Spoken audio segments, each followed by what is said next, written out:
In the shadows of time and on the pages of the epic, a figure emerges whose beauty transcended the confines of mythology to anchor itself in the collective soul of humanity.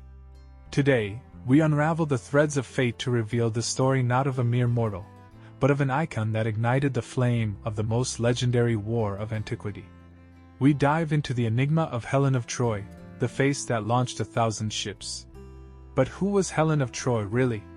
Beyond the poems and tragedies, her figure stands as a pillar in the fabric of mythology and universal history. Helen was not only a witness but also a catalyst for events that have resonated through the eons, weaving her name into the tapestry of the divine and the human.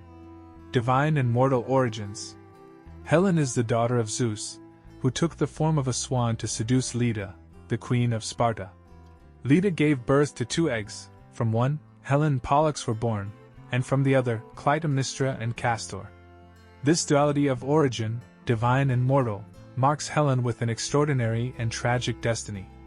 Her beauty, it is said, is a reflection of her celestial lineage, but her mortal life is full of conflicts and suffering. Symbol of beauty and desire. From a young age, Helen was famous for her unparalleled beauty, attracting the attention of suitors from all over the Greek world. Her adoptive father, Tyndareus, fearful of the disputes that might arise, made all the suitors swear to protect the chosen one. Menelaus, the king of Sparta, was the fortunate one, and their marriage seemed to seal an era of peace. However, Helen's beauty and the oath associated with it were the prelude to a devastating war. The abduction and the Trojan War. Paris, Prince of Troy, arrived in Sparta and, with the help of Aphrodite, who had promised him the love of the most beautiful woman as a reward for choosing her as the fairest at the judgment of Paris, seduced or abducted Helen, depending on the version of the myth. This act was the catalyst for the Trojan War, a conflict that involved heroes and gods and changed the course of history and mythology.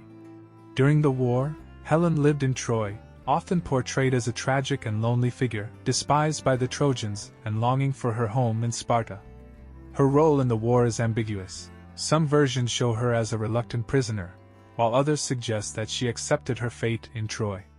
Her complexity as a character is reflected in her interactions with other characters and in her role in the events of the war. The return and the legacy. After the fall of Troy, Menelaus recovers Helen and, instead of punishing her, takes her back to Sparta. Her return is marked by forgiveness and acceptance, although her figure is always shrouded in mystery and controversy. Helen's story transcends myth to become a symbol of the complexity of human emotions, beauty, desire, and destiny. Cultural and psychological resonance. Helen of Troy is not just a character in mythology. She is an archetype that has resonated through the centuries in literature, art, and psychology, particularly in Jungian analysis as a representation of the anima, the feminine aspect of the male unconscious. She embodies the duality of the divine and the mortal, love and war, passion and betrayal. Her story is a mirror of human tensions, projecting onto the canvas of the mythical the depths of our own psyches.